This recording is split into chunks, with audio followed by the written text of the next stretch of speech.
ate, no? Kapal pa naman ang kuko mo. Pero okay lang yan, ate. Konting tiis lang yan kaysa masira naman yung buong kuko mo talaga, di ba?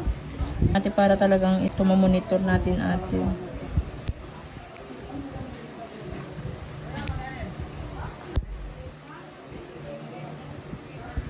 Ang ganda pa naman ang kuko niya, ate. Ang kapal pa naman po.